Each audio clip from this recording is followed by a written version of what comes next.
Again, thank you. It's been 4 years. Yeah. Could you tell us what has happened during these 4 years in a nutshell? The most memorable moment, the best moment. Oh, God. Most memorable moment. Still being alive. No, I mean, the last 4 years, obviously, because when we were here last time, we were at the beginning of the tour. So what we've done for most of the last 4 years has basically been on tour. We toured for about another year and 3 months maybe after we were in Finland last time, then took a little bit of time off, made this record, and now we've been on the road for this record since about 17 months ago, which is about August of 91. So it's been a lot of touring, a lot of haze, you know, a lot of this, you know, a lot of darkness. A lot of coffee. Yeah, well, I don't drink coffee. When I need to wake up in the morning, it's just water. There's just water in here, actually. Van.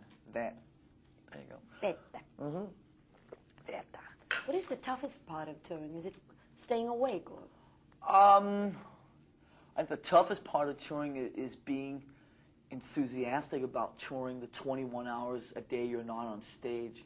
The 3 hours on stage are the easiest.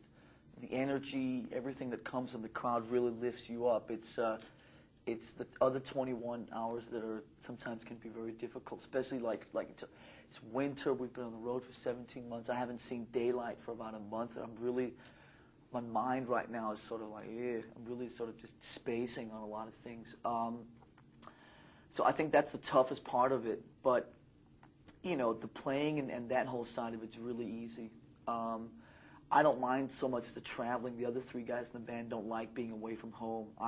I can go on travel. I love traveling. You know, I travel all the time. Even when we're not playing, I still keep traveling and so on. So that's the easy part for me. I think just being inspired and being enthusiastic about everything. You know, I did a interview just a few minutes ago with this guy who was really had some great funny questions and really it was great, but I couldn't lift myself up to, you know, I felt kind of almost sorry, do you know what I mean? So sometimes lifting yourself up to the level of what everybody expects from you 24 hours a day, that's probably the toughest part of touring. Some artists have said that it's very difficult because some people want to continue the feeling they have on stage in their private lives. Do you have sometimes a feeling like that? That you want to have this adrenaline going on all the time and you get depressed if nothing goes on? Yeah, I'm probably the one in the band that has the most that. Like I said, the other three guys, they always go home. They're better at they go home and kind of just sit down and do nothing. In all the breaks on this tour, I go away. Like I said, I go travel. I do a lot of scuba diving, which is, I guess is a pretty high adrenaline kind of thing. So, you know, for me, that's very relaxing to just go away to the Pacific Ocean or somewhere in the Caribbean and like go scuba diving and stuff like that. So I guess I'm the one that probably in Metallica has the hardest time just sitting still all the time. So you don't need to play the drums every day. No, a lot of drummers, you know, if you know you were talking to more conventional drummers or something, they'd probably be sitting here right now going, you know, doing that. You know, Kurt, for instance, our guitar player, he sits and plays his guitar 24 hours a day. I get enough playing drums just 3 hours a day on stage. I mean, because we're on tour right now, when we're at home and so on, I go down, I have a drum kit in the studio at my house and stuff like that, and I go down and play around. But on tour, 3 hours a day, 5 times a week, 15 hours a week is plenty for me, believe me. Believe me, more than enough. What made you choose the drums in the first place?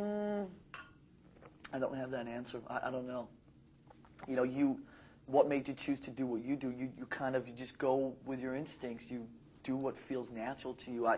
When I was listening to all my records and stuff in the 70s, I just found myself sort of doing this instead of doing this, you know, and it's like playing air drums instead of playing air guitars.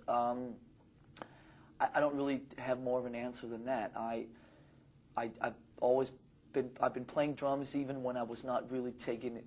I was playing a lot of tennis when I was growing up, and And very it into. needs a sense of rhythm. Yeah, but I was very into a lot of sports and stuff when I was like between 10 and 15 and stuff like that. But drums was still there, kind of like a hobby or an escape away from tennis. So I've been playing drums for close to 15 years, even though it's only been, say, 10 years of taking it real seriously. But for some reason, drums was just it. What do bands copy you? Have you ever counted how many Metallica clones you've seen in this world? We only have half an hour. Yeah, we don't have enough time.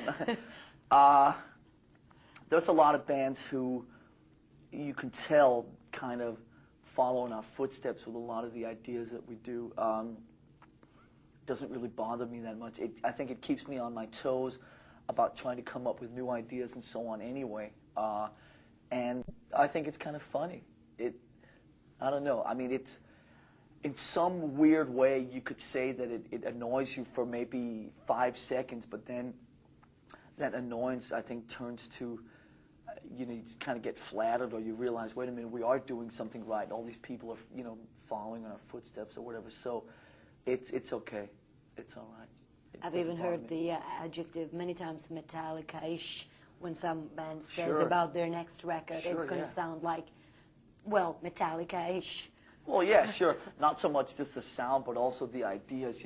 5 years ago, we did an EP that had 5 cover songs on it, where we just chose our favorite cover songs. Now, all these other bands have done that idea in the last few years. Just little ideas and little things like that and stuff like that. And I think that you'll see over the next couple of years that the stage show that you're going to see tonight and so on, that there's a lot of people who will probably borrow some ideas from what we've done with this tour that we've been on for the last year and a half. But like I said, things like that, it keeps us on our toes, trying to always be innovative and ahead and trying to just come up with different things and so on.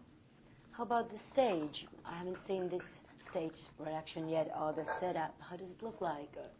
How much do you pay attention to the planning of the stage? Oh, all that comes from us. It was our idea, and we kind of, a couple of years ago, started realizing that we wanted to get away from the conventional kind of shoebox way that you see a band play. And kind of, since James plays guitar and stuff like that, we kind of wanted to, we started putting some vocal microphones in different places so we could go sing to different parts of the audience and stuff like that. And then we kind of took that one step further by James could move around, everybody could move around, maybe the drums should move around too, so the drums don't stay in one place the whole time too. And then we kind of wanted to lose this thing with having everything kind of focus around a center point. So now in the center we have audience, and then we kind of play around the audience on this kind of diamond-shaped stage, which makes it just very unique.